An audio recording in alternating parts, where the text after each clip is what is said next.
Bien, miren, hoy vamos a hablar de la buena fama. Y es un tema que es importante para todos nosotros, pero como todo tiene una área significativa, importante para el apostolado, pero también tiene otra área que puede resultar enfermiza. Entonces tenemos y que nos puede dañar nuestra espiritualidad. Entonces, vamos a empezar viendo lo que nos dice el santo con respecto a la buena fama.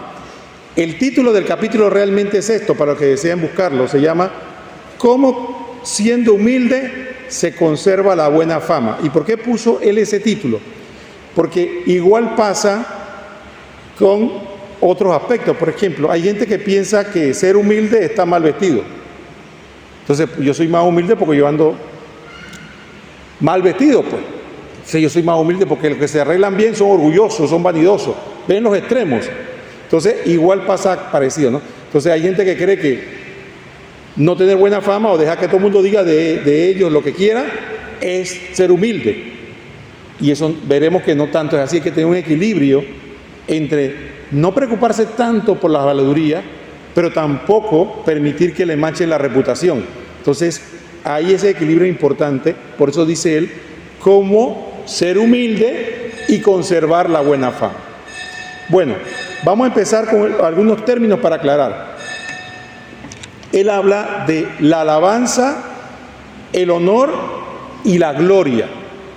Esos son términos que son muy bíblicos, pero diríamos nosotros, para traducirlo en lenguaje corriente, podríamos decir el elogio, ¿no? El prestigio, ¿no? Y la fama. ¿Me expliqué? Porque esos términos son más familiares para nosotros. Eso de que ya nadie le dice a otro, te voy a dar una alabanza. La gente venga, que eso es alabanza. O sea, uno dice que la alabanza es para Dios, pero uno sí puede darle un elogio.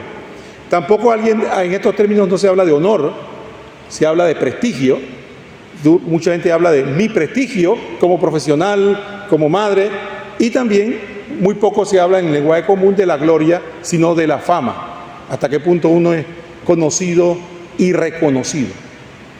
Entonces dice él, la alabanza, el honor y la gloria no se tributan a un hombre por su simple virtud, sino por la virtud excelente. Es decir, a una persona uno no le da un elogio, no le da, un reconocimiento, porque es uno más, pues, sino que uno encuentra algo que le llamó la atención. Entonces por eso dice que uno recibe eso como ser humano por algo que sobresale de los demás.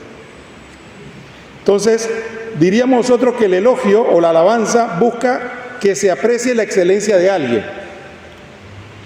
Qué bien cocina, qué bien cose, qué bien manejas, oye, qué bien se te van las matemáticas, qué bonito te quedan los arreglos, qué buena homilía hiciste, etcétera, etcétera. Cada vez que uno ve algo que le llama la atención, uno quiere reconocer esa virtud en esa persona.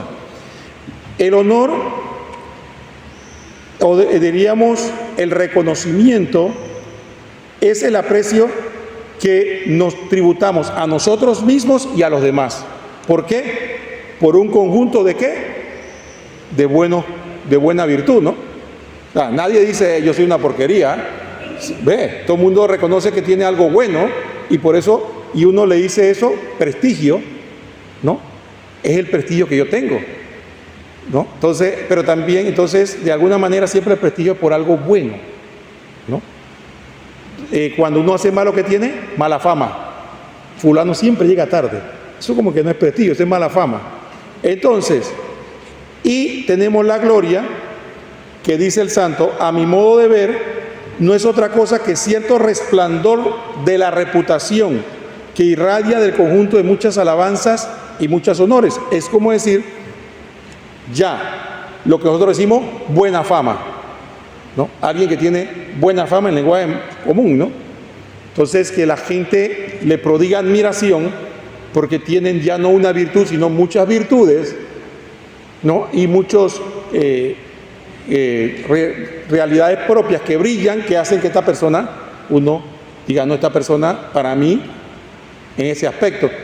Entonces sí, ahí vemos. Entonces tú no puedes decir que una persona tiene buena fama o gloria, o es glorificado, que como dije, ese término no es muy común en esta época, porque cante bien. Pero puede ser que cante bien y tiene una vida miserable. ¿Ve? Ha tenido 50 matrimonios y es promiscuo y coge droga. Entonces, eso no puede ser, ¿no? Igual puede pasar para el ámbito de la iglesia una persona que predica muy bien, pero es grosero, es patán, es orgulloso.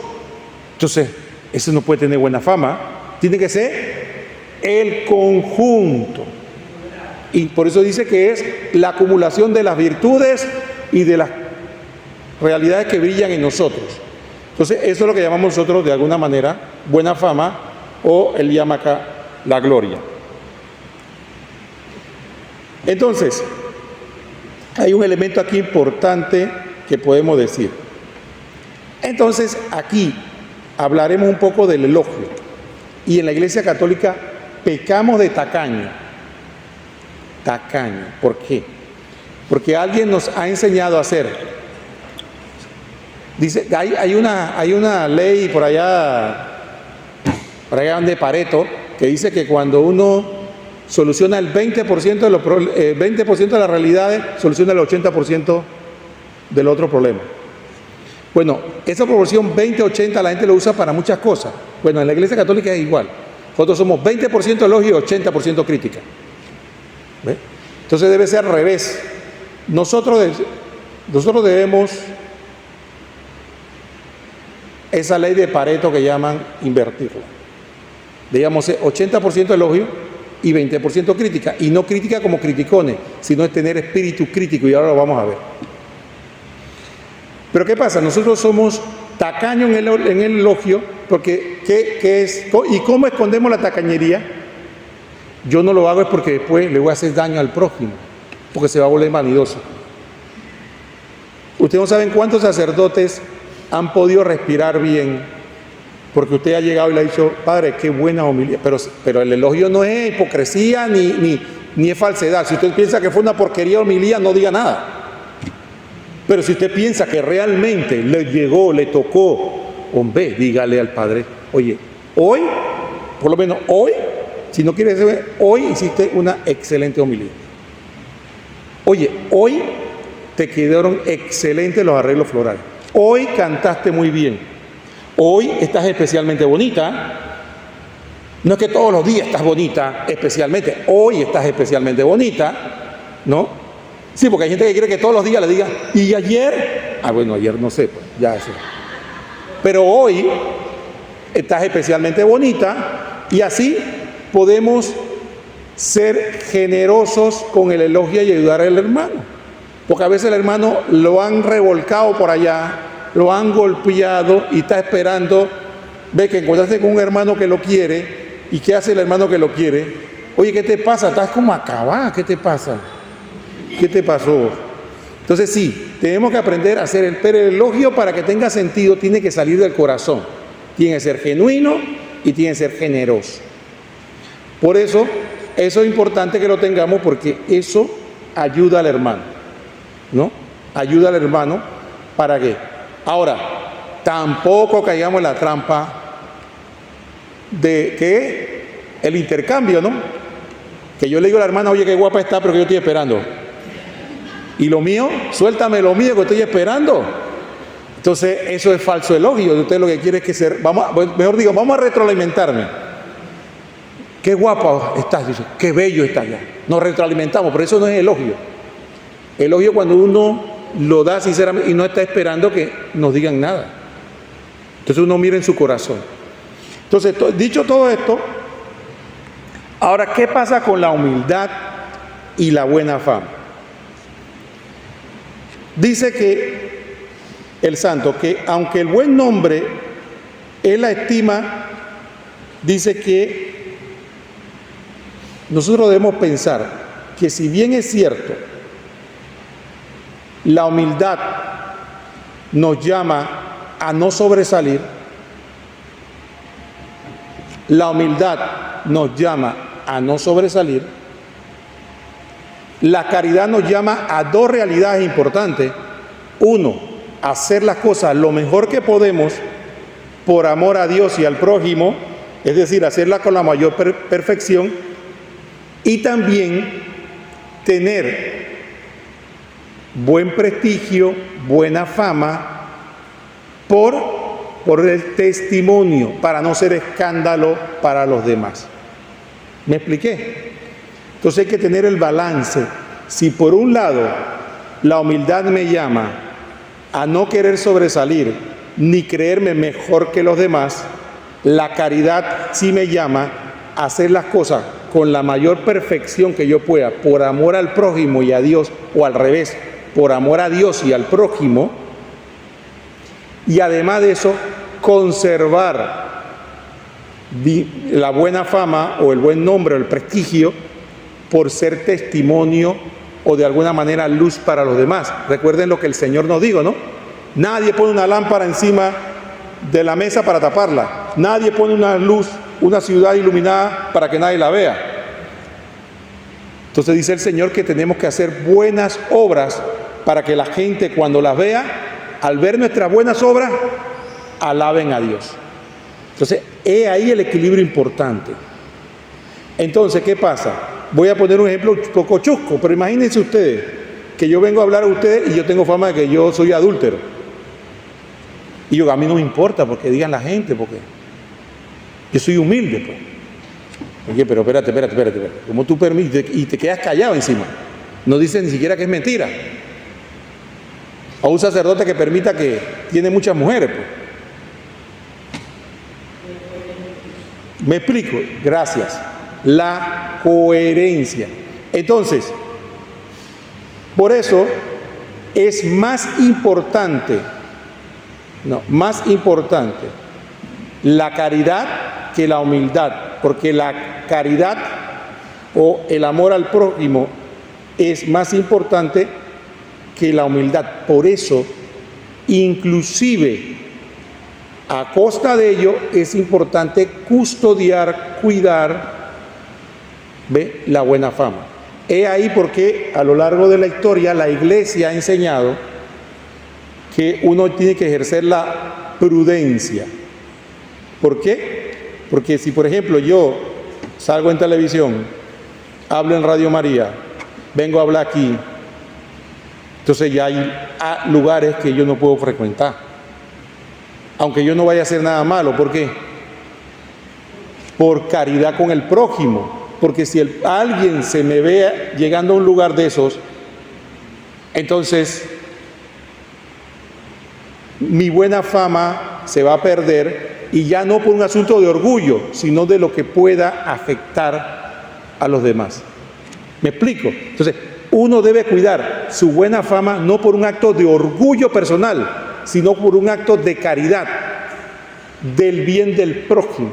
¿Se dan cuenta de la importancia? Entonces, por eso ustedes verán que religiosa, sacerdote y cierta gente consagrada empiezan a tener una serie de reglas. Y uno dice, ¿pero por qué hacen eso si eso no tiene nada de malo?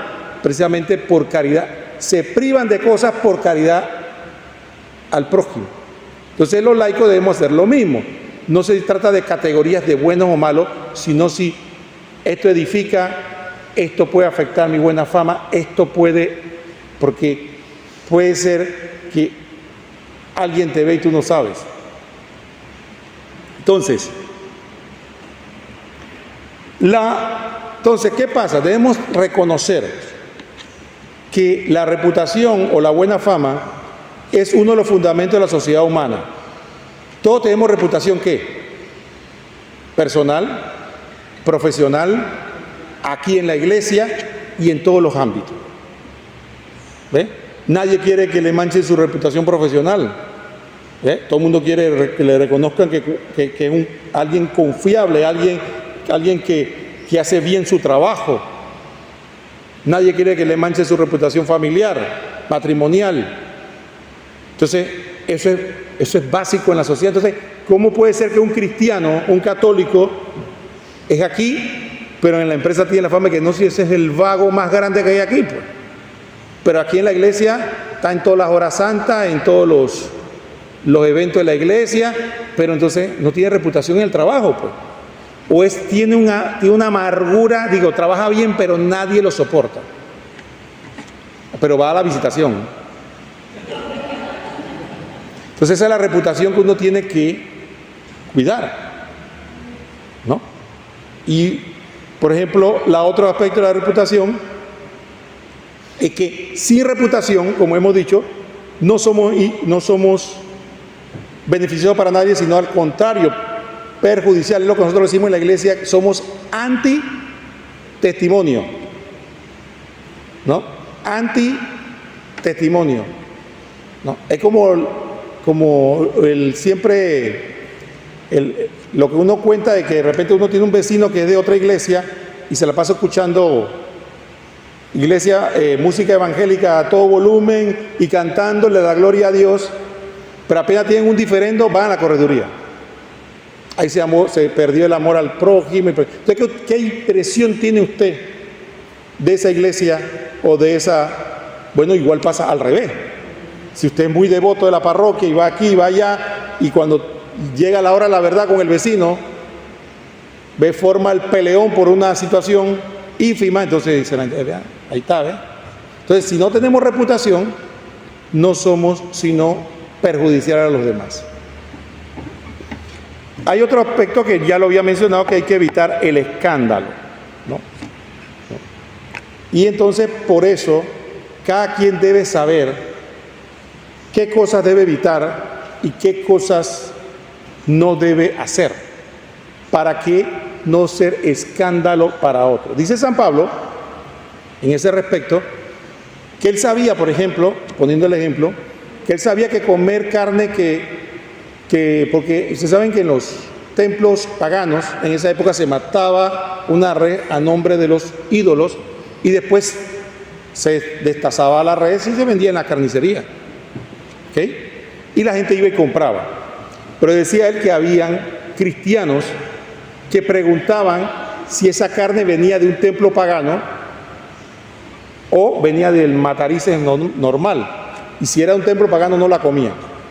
Entonces San Pablo decía, yo sé y ustedes saben que el ídolo no es nada y que todo lo hecho por Dios después que lo comamos con acción de gracia es bendito. Así que eso no tiene nada de malo. Pero si un hermano tuyo se escandaliza porque tú comes eso y él te dice, es carne sacrificada a los ídolos, por amor a tu hermano y no ser escándalo, te privarás de comer esa carne, aunque tú sepas. No vaya a ser que por tu conocimiento vayas a perder a tu hermano. Entonces, a ese nivel está el tema de mantener el buen prestigio. No es hipocresía, estamos salvando la conciencia del otro, ¿no? Yo voy a poner otro ejemplo, más de acá. Todos nosotros sabemos que los viernes se puede comer carne, porque la conferencia episcopal lo dijo. Los viernes usted se puede abstener, y estoy hablando de los viernes de Cuaresma, de comer carne o hacer cualquier otra obra. Así que si usted decidió que el viernes su obra era dar una limosna o abstenerse de otra cosa, eso es aceptable y usted cumple con la ley. Pero ¿qué pasa con el pueblo? El pueblo está convencido que es pecado mortal comer carne los viernes en Cuaresma. Está convencido. Dice que, me acuerdo de una anécdota que no sé si es edificante, pero la voy a contar. Pues en mis tiempos así oscuros, estábamos saliendo de unos carnavales y estaba con mi cuñada, que es mi cuñada, es la hermana de Sara. Y después de haber pasado unos carnavales, entonces fuimos a un restaurante, paramos, ¿no? Y era lo que llaman Viernes de Dolores, el primer viernes de Cuaresma. Paramos y nos paramos. ¿Qué es lo que es? Café, tortilla y un bistec. Empezamos a comer y después que nos habíamos comido otro bistec, en esa época, hago constar, no sabía yo nada de iglesia, nada. Entonces, estábamos comiendo eso y dije, estamos comiendo carne y es Viernes de Dolores. Y yo la miré y le dije, después de todo lo que tú has hecho en los carnavales, ahora a ti te preocupa comer carne en Viernes de Dolores. Bueno, esa realidad es el panameño. Entonces, si nosotros sabemos que eso puede causar escándalo, aunque uno sepa que no está mal, uno para no causar escándalo, entonces esa privación por amor al prójimo tiene un gran valor ante Dios. Entonces hay que diferenciar lo que es hipocresía de cuando uno hace algo por amor al prójimo, por no escandalizar. Y no se trata de salvaguardar el amor propio, que ahora vamos a verlo. Entonces, así que esto es importante, saber que debemos custodiar nuestra buena fama. Hasta ahí estamos claros con el tema de la buena fama, el prestigio, que es importante custodiarlo. Que no es cuestión de que yo soy humilde y voy a dejar que todo el mundo diga de mí lo que quiere. No, así no. Muy bien. Entonces, ahora, ¿qué pasa? La verdadera reputación, la fama, la imagen, como llamamos nosotros hoy modernamente, debe depender de nuestro interior y no de nuestro exterior. Ejemplo típico, ¿cuáles son? Los políticos, los artistas que tienen fama. ¿Y qué es lo que tienen? Tiene un especialista de imagen pública que sabe qué debe decir, cómo lo debe decir, y no se toman fotos, sino... Por eso es que cuando uno lo agarra fuera de foco, se ponen bravos los paparazzi, ¿no? ¿Por qué? Porque tienen doble vida. ¿Ok? Entonces, si nosotros tenemos doble vida, que somos ángeles en la parroquia y diablos en la calle, entonces, obviamente que tenemos que andar desesperados porque tenemos miedo que nos descubran. Pero si la virtud sale de nuestro interior, la buena fama surge de manera natural y es coherente. Por lo tanto, la que custodia nuestra buena fama es la virtud. ¿Y la virtud de qué viene? De Dios. Entonces, en pocas palabras, la buena fama va a surgir del don que Dios me ha dado y la conversión que yo tenga. Entonces no va a tener que ser construida, sino que brota, como casi haciendo la analogía, como dice el Señor, que brotarán de su interior ríos de agua viva, ¿no? Y vamos a poner un ejemplo. Cuando uno quiere a alguien de verdad, es natural que la persona intuya que tú lo quieres. Tú tienes que estar diciendo, mira todo lo que estoy haciendo para que, mira esto, mira lo que hice. No, naturalmente, porque se construye desde adentro. Bueno, es importante que sepamos que nuestra buena fama, el fundamento de él no es la opinión de la gente. Nosotros pensamos, no, la buena fama es que toda esa gente que está allá afuera piense que yo soy. No, la buena fama surge de nuestro interior, como fruto de la virtud que Dios me da, y eso irradia. Porque ustedes saben que hay gente que por molestar, aunque sepan que ustedes son virtuosos, ¿qué van a decir? Esos son unos hipócritas. Eso va a pasar. Entonces nuestra buena fama no va a surgir, sino que tiene que surgir, y eso es lo que debe sostenerla. Por eso dice el santo que el amor divino debe ser el principal conservador de nuestras virtudes y podernos, no obstante, emplear el buen nombre como muy útil y propicio para dicha conservación. Es el amor divino lo que propicia la buena fama, porque brota como un comportamiento natural, no un comportamiento construido. Entonces, ¿qué pasa? Dicho hasta ahí, hemos hablado de lo que es la buena fama.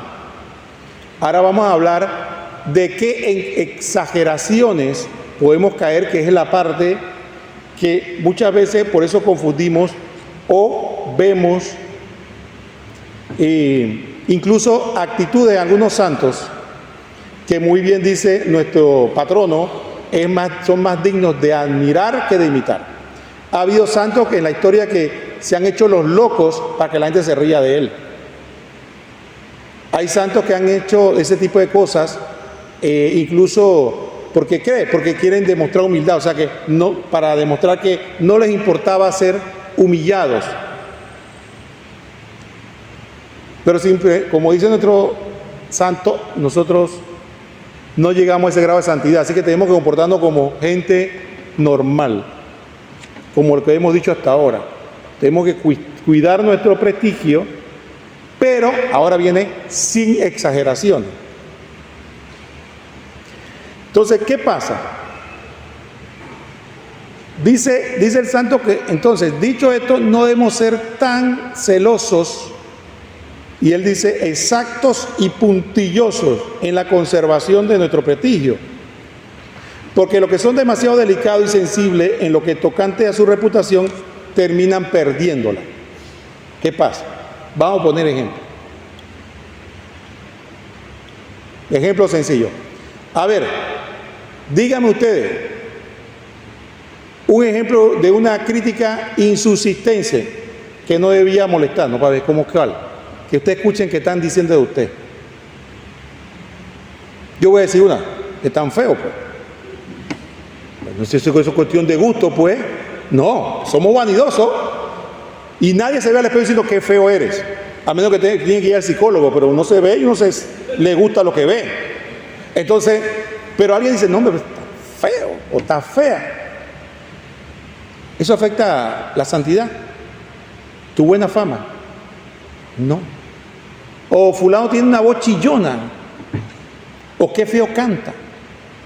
Pongamos cosas que no afecten nuestra buena fama como seres humanos, como santos, como seguidores de Cristo.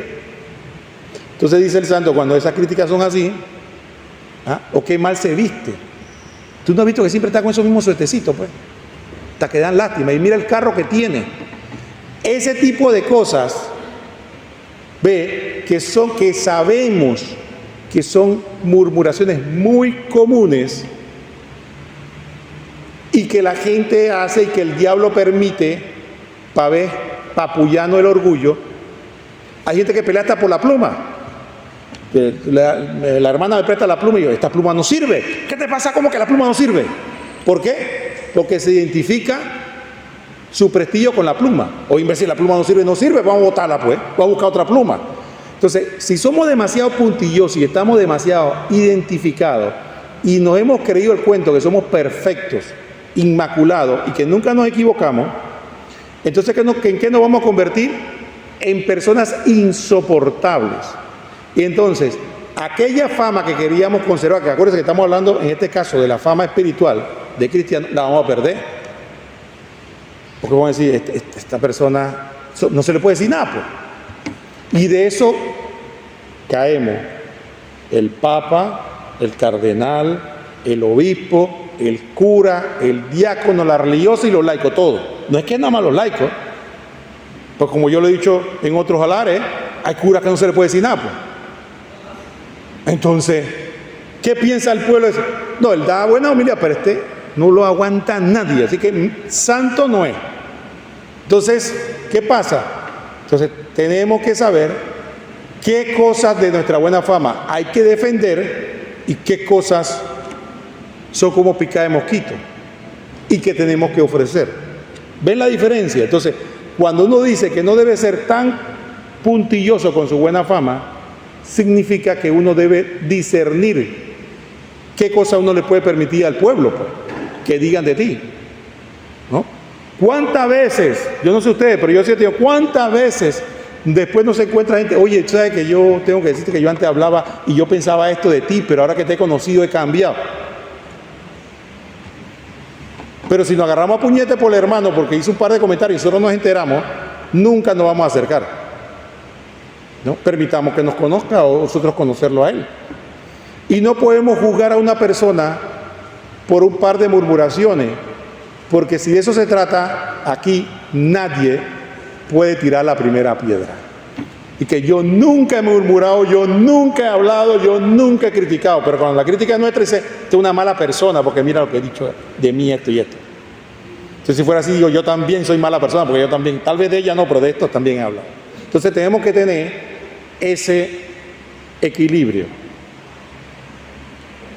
Entonces, dice el santo que el temor excesivo a perder la buena fama, el prestigio, y yo diría aún más, tenemos que tener cuidado porque a veces tenemos miedo de perder ¿qué? Una fama que nos metimos nosotros en la cabeza, de que somos infalibles. A veces es verdad. No es el mejor método de la murmuración, pero es verdad lo que están diciendo nosotros. Pero aceptarlo, esa es otra cosa. Pero digamos que es mentira lo que están diciendo.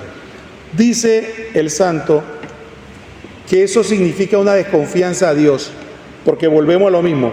Si la fama que yo tengo está surgiendo de mi interior, se va a sostener. Ustedes no conocen historia de santos calumniados, pues, en público y a veces durante años, y pusieron su confianza en Dios, ¿no? Y al final Dios restituyó su fama. Entonces, sepamos de que tenemos que tener la confianza en Dios, hacer lo propio. Estoy hablando de cuando es calumnia, cuando estaban hablando cosas que no son. Pero tenemos que tener muchas veces que a veces la murmuración es verdad. Tenemos que tener el discernimiento que muchas veces la murmuración es verdad, ¿no? Entonces, no digamos que estamos defendiendo la buena fama cuando lo que están diciendo de nosotros es verdad. Porque nosotros en el corazón nuestro con Dios, si discernimos, pensamos, bueno, y no dejamos cegar por el orgullo, hombre, es cierto. Pero cuando es calumnia, que sabemos que es mentira, que fue dicho de toda falsedad, como que somos feos, que eso no tiene ningún fundamento, entonces tenemos que saber de que ese fundamento se lo dejamos a Dios. Entonces, ¿qué pasa?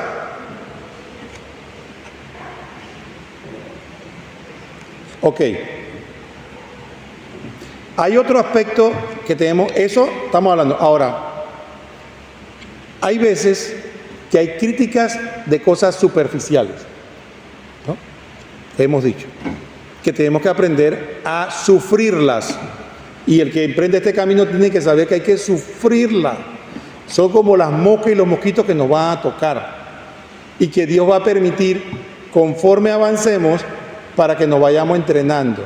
Así que no nos extrañemos que cuando empecemos a seguir caminando, vamos a ver que las murmuraciones, y a veces sin sentido, y sin provocarlas, y sin nada, se elevan.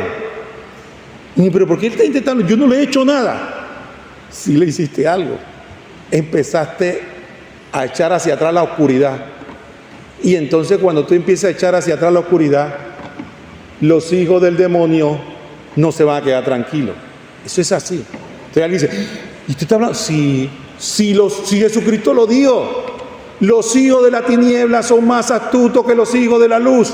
Porque o sea, si hay hijos de la tiniebla y son hijos de Dios. Ahora, que queremos traer esos hijos de la tiniebla para la luz, es así. Pero mientras estén sirviendo al diablo, son hijos de la tiniebla. No nos llamemos engaño. Entonces, los hijos de la tiniebla, cuando un hijo de Dios empieza a avanzar, empieza a traer luz a ese lugar. ¿Y qué pasó? Usted no sabe por qué. Pues. No entiendo por qué, pero yo no le he hecho nada. Y de repente me acogió y habla por aquí y habla por allá. Bueno, el Señor permite eso. Sépanlo. ¿Para qué? Para que nos ejercitemos en la oración y en la humildad. Así que no nos raquemos la vestidura diciendo que nosotros somos los más buenos del mundo. ¿Y por qué nadie está hablando mal de mí? Porque si ese es el camino. Mire, si piensa que ese no es el camino, estamos en el negocio equivocado. Ese es el camino. Nos va a pasar. Tarde o temprano nos va a pasar.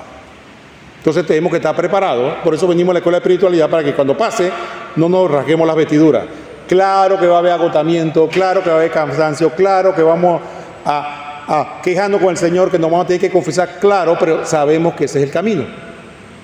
Y tal vez el Señor va a permitir que algunos de esos que durante un tiempo nos fueron atacando, después vengan del lado nuestro y digan, oye, vean que esta gente atacó, yo lo ataqué, pero yo veo que se mantiene, él sigue, oye, ¿qué es lo que tú tienes? Y va bien, eso va a pasar, pero si no sacamos las armas, ¿no? Si nosotros nos ponemos igual que ellos, y entonces si nos ponemos igual que ellos, adivina qué va a pasar. El diablo va a permitir que lo destruyamos, ¿no? Y después que lo destruimos, que conseguí justicia, lo destruí. Dice el diablo, si eso es lo que yo quería, que lo destruyera, ahora eres de los míos también. Entonces, esa es una parte bien espinosa de este tema, ¿no? Entonces tenemos que tener, fíjense, un buen porcentaje de nuestras peleas, ¿por qué? Por murmuraciones, ¿por qué más? En el trabajo, en la casa, entre hermanos, entre desconocidos, ese es el problema de las peleas, ¿no? Murmuración sobre murmuración, pero parte del problema es que confundimos, como hemos dicho hasta ahora, el saber entregar. Miren, yo voy a poner un ejemplo muy típico, yo sé que aquí hay profesionales. Yo sé que ustedes se esmeran muchísimo en su trabajo, yo también peco de eso. No de esmerarme en tu trabajo, sino de lo otro. Pero cosa que a mí me enerva es que cuando yo hago mi trabajo y alguien alegremente dice que no sirvió, pues. O que yo cometí errores cuando yo sé. ¿Qué yo debería hacer en estos casos? Hombre, si yo soy un buen trabajador, seguir perseverando, seguir trabajando, que el trabajo solo. ¿Pero qué hace Roquel Cárdenas? ¿Qué? Ven acá, quita esto, esta, y probablemente hasta lo destruyo. Pero después que pasa eso, que tengo que ir a confesarme. ¿Por qué? Porque no hice nada con amor, fue puro orgullo, y ¿por qué no entregué eso? Tal vez eso hubiera ayudado hasta la salvación de ese mismo que me está criticando. Entonces hay cosas que uno debe poder entregar y saber que eso no va a afectar nuestra buena fama. Entonces, hay otros juicios que también vamos a tener que sufrir. Y son, mira, yo nunca he visto a San Francisco de Sales usar palabras tan duras. Dice, porque si alguien te dice, eres un hipócrita porque practica la devoción, o bien te tienes por persona apocada porque has perdonado una injuria, ríete de todo eso. Mire lo que dice el santo. Porque aparte de estos juicios, lo hacen personas necias y estúpidas. Aunque hubiese de perder la fama, no debería dejar la virtud ni desviarte de su camino. Entonces, aquí hay otro tipo de crítica diferente. Ya hemos hablado de la crítica insubsistente, de que si te equivocaste en el trabajo, que si te vistes mal, que si esto, que si lo otro. Pero, ¿qué hay de la crítica por practicar la devoción? Que alguien cuando te ve que lees la Biblia, que rezas el rosario, que tiene en tu oficina una imagen, o que tratas de sonreírle a todos, o que perdonas a aquel que te atacó, te diga que esto, ¿no? Que tienes poco carácter, que eres hipócrita, que yo te conozco, que yo sé. Entonces dice, ese tipo de críticas, a esas, ni si las otras yo les decía que ni la miraran, a esas ni siquiera pongamos la atención. Mira lo que dice el santo, cómo cataloga a estas personas. E incluso dice que de esas hay que reírse, porque de esas sí vamos a vivir muchísimas. Porque el mundo obviamente no tiene los mismos valores nuestros. Y fíjate que el santo llega a decir que hay que reírse de ella. Entonces, en pocas palabras, ni siquiera prestarle atención. No importa de quién venga. Miren, que estoy diciendo que no importa de quién venga. Si usted está practicando la virtud y lo critica, porque viene a esta escuela, porque va a misa, porque trata de ir a más de una misa a la semana, te estás volviendo loco, que por qué vas tanto a orar tanto al Santísimo, ¿por qué te estás metiendo tanto en la iglesia, que eres esclavo de la iglesia? Tantas cosas que te pueden decir. Entonces ahí ni siquiera se preocupen de esa crítica, ni siquiera se preocupen de su buena fama, nada. Ahí por aquí hasta el final, porque esas críticas simplemente lo hacen para desanimarnos.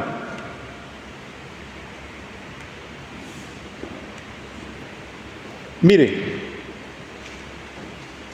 dice que cuando nosotros nos preocupamos por ese tipo de crítica, ahí sí nos convertimos en idólatras de nuestra buena fama. Porque somos miserables aquellos que queremos mantener el reconocimiento de los malos o de los pecadores. Dice San Francisco de Sales, lo dice con una frase genial, dice: si no es conveniente ofender el ojo de los buenos, tampoco hay que desear contentar el de los malos. Lo voy a repetir. Dice que si no es conveniente ofender el ojo de los buenos, de toda la gente buena, pero tampoco hay que desear contentar a los malos. O sea que, en pocas palabras, nosotros no tenemos que estar complaciendo a los malos. De que piensen, que les parece a ellos, agradarlo a ellos. Imagínense que usted empieza un camino y usted se pone una meta, un plan de vida. Usted dice, bueno, yo voy a empezar, yo nada más iba a misa domingo, yo voy a empezar a ir 2 veces más por semana. Y se pone esa meta. Y voy a ir los jueves y voy a misa y me voy a quedar 1 hora orando. ¿No? Y la gente se da cuenta, no importa si es de la familia o no es de la familia, no importa quién sea. Y empieza, usted sabe que usted está tratando de servir a Dios. Y empieza con la cosa. A criticarlo, a cuestionarlo, a decirle que está loco, que en vez de ocuparte de otra cosa. ¿Y por qué hace esto? ¿Y por qué? Y empieza todo el mundo a regar por ahí.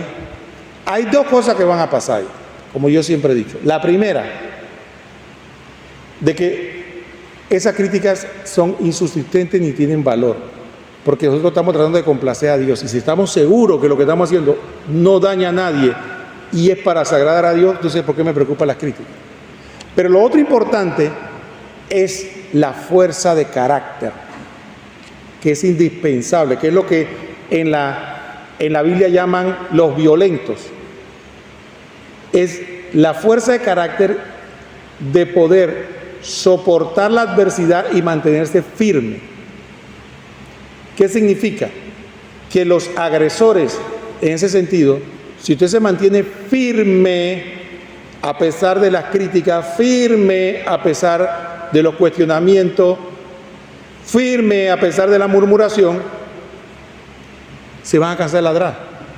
Pues van a decir, le estoy ladrando a la luna. ¿Y la luna qué cuidado le va a poner? ¿Entonces qué le dice?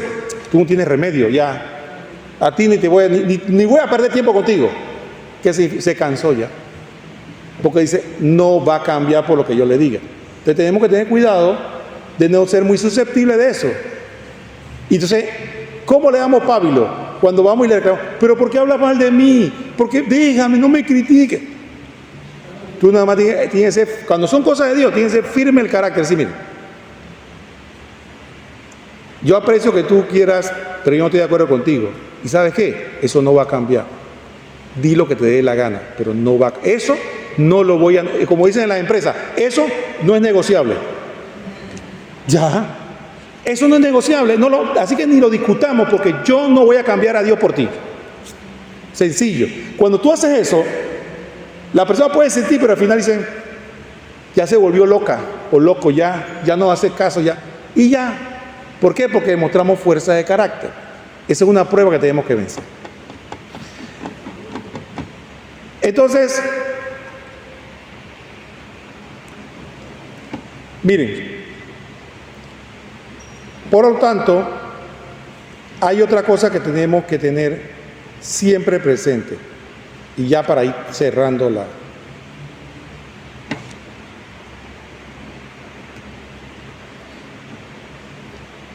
tengamos siempre los ojos fijos en Jesucristo crucificado, dice el Señor, dice el Santo.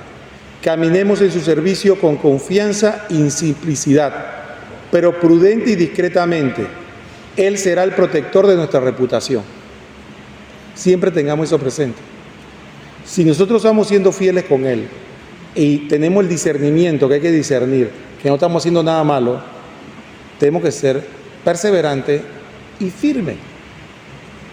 Que el Señor se va a encargar de custodiarme. Mire, yo les aseguro a ustedes que cuando ustedes escuchan que hay escándalo en la iglesia, es porque ya el Señor a esa persona, sea quien sea, laico, diácono, cura, quien sea, obispo, lo que sea, y le dio muchas oportunidades, le salvó de muchas, que como dice nosotros, hizo la torta, y digo, pero ya cuando dice, no tiene remedio, sigue y sigue, venga, vamos a destaparlo pues, para ver si destapándolo se convierte. Entonces, ¿qué quiero decir? Dios custodia nuestra buena fama más de lo que nos imaginamos, porque nosotros somos bien insensatos. Y aún así Dios ha cuidado de que esa insensatez no dañe nuestro prestigio. Entonces Dios nos lo está custodiando, no lo dudemos. Lo que tenemos que tratar de luchar por ser lo más fieles posible a Él. Y Él no va a permitir que ningún hijo suyo sea calumniado y esa calumnia persevere. Él no va a permitir eso, pero sí va a permitir que nos calumnien, no lo dude, eso sí va a pasar, pero no va a permitir que eso persevere. Entonces dice alguno, ¿y qué tengo que hacer? ¿Qué tengo que hacer yo si alguien me calumnia en algo grave? Que es lo que no hemos hablado. Si alguien de verdad me dice a mí algo que yo no puedo aceptar. Como dije al principio, yo no puedo aceptar que alguien diga que yo le estoy siendo infiel a Sara cuando eso primero no es cierto y es inaceptable. Ah, yo te conozco, yo sé que tú te ves tu hembrita por ahí. Dice el santo, si nos recriminan injustamente, opongamos tranquilamente la verdad a la calumnia. Si ésta persiste, perseveremos en la humildad, dejando de esta manera nuestra reputación justamente con nuestra alma en manos de Dios y no podremos asegurarla mejor. ¿Qué significa? Que es nuestro deber decir la verdad. Si nos calumniaron en el ámbito que tengamos que nosotros hacerlo, ya sea frente al calumniador o frente al ámbito que tenemos que decir, esto es mentira. Porque el que calla otorga. En este caso la humildad no significa callar, significa otorgar. Entonces, eso es falso y no tiene ninguna evidencia de eso, él simplemente me está calumniando, así que eso no es cierto. Ahora, la humanidad es libre de creerle o no. Él dijo una cosa, yo dije otra. Y Dios se encargará de los demás. Porque no podemos caer nosotros en dime que te diré todo el tiempo. Esa es la actitud, pero jamás callar. Si la verdad, sobre todo, está de nuestra parte. Entonces, por eso es que no es humildad permitir. Por eso es que, por lo menos en la iglesia, cuando se dieron los escándalos, ¿se acuerdan? Se le decía a la iglesia, no puede callar. Tienen que salir a los medios y dar la cara y decir la verdad, descarnada. Porque callar es otorgar. Ahora,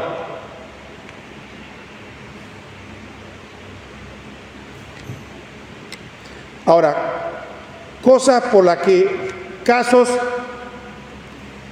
en los que uno debe responder, ya dije, primero, ya saben, esas calumnias que acaban con nuestra reputación, pues, y cuando digo calumnia, son cosas que son evidentemente falsas. Las personas cuya reputación depende de la edificación de muchos, ¿no? De repente, por ejemplo, voy a poner un ejemplo que puede resultar insubsistente, pero creo que ilustra. Ya, a mí me toca venir a formarlos aquí, transmitirle algo. Pero si alguien llegara a decir que yo le estoy enseñando insensateces o herejías, yo no puedo aceptar eso. Y no es un acto de orgullo. Porque si yo permito eso, ustedes van a decir, bueno, entonces, tengo que poder decir, justificar, mira, esto es falso por esto, esto y esto y esto y esto. Igual le pasa a usted con sus hijos, con toda persona que si usted tiene un grupo a su cargo o gente que depende, usted no puede permitirse. Ojalá la calumnia no sea tan grave, pero si eso va a afectar al equipo, no lo permita. Porque usted está dejando que las personas que están a su cargo, no solo en la iglesia, sino fuera de la iglesia, sean afectadas, porque ellos de alguna manera ven en usted alguien con algún prestigio. Y por el bien del prójimo no se debe aceptar. Entonces, por eso, siempre en estos casos donde el crimen es muy feo o cuando afecta nuestra buena fama con los que están a nuestro cargo, tenemos la obligación de aclarar la calumnia, de dar las razones pero como dice el santo, lo hacemos lo mejor posible una sola vez a las personas que tenemos que hacerlo, pero después de ahí en adelante Dios dirá, porque el diablo también quiere que caigamos en eso, como los políticos, ¿no? Dime que te diré todo el tiempo. Eso no es. De ahí en adelante lo que nos va a quedar a nosotros es la oración. Entonces, en resumen, importante para nosotros saber que tenemos que tener buena fama, o como llamamos hoy día, prestigio, buen nombre. Tenemos que custodiar, acuérdense, nuestra honra. Como dice en la policía, ¿no? Que custodian los bienes y la honra de los ciudadanos. Nosotros tenemos derecho, es más, las leyes nacionales custodian nuestra honra. Dice que cualquier persona que se sienta calumniado tiene derecho a tomar, porque eso es importante. Entonces hay derecho a custodiar eso. Pero como hemos visto hasta ahora, inclusive los cristianos vamos más allá, porque inclusive si buscamos no ser escándalo para el otro, pero también tenemos que cuidarnos de la enfermedad de que toda crítica nos afecte, que toda murmuración nos robe la paz, o que pensemos que nunca vamos a recibir críticas. Esas picadas de mosquito hay que aprender a tolerarla, a evitar, a no darle importancia. Y finalmente, como saben, hay momentos donde tenemos que efectivamente responder a la calumnia por las razones que hemos dicho.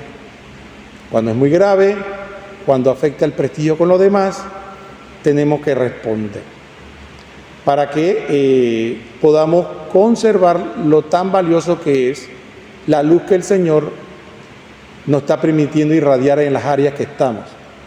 Porque toda persona devota, toda persona que busca a Dios, es una luz en medio del mundo.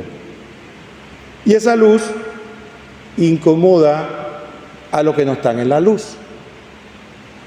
Entonces, eso tenemos que tenerlo. Entonces, hay un juego de ajedrez aquí importante, que no es fácil. Hay que llevarse bien con los demás, hay que aprender a tolerar las picadas de mosquito, hay que aprender a tener carácter para decirle, no te voy a hacer caso en esto, no es negociable. Y también tener la capacidad también de carácter de enfrentar la calumnia, porque a veces es otra cosa. Hay que pedirle fuerza al Señor, porque sí, yo sé que todos no tenemos la misma personalidad. Hay gente que tiene personalidad más apocada y le es más fácil quedarse callado por miedo, porque no tiene. Entonces ahí hay que pedirle al Señor, dame la fuerza porque yo tengo que hacerlo, tengo que enfrentar. Y el Señor te da la fuerza. Y a los que somos muy intensos, decirle al Señor, cálmame porque ese está con ganas de ir al ruedo, vamos para allá de una vez. Entonces a ese hay que pedirle al Señor, bájame un poquito las ganas. Entonces eso es así. Gloria al Padre y al Hijo y al Espíritu Santo.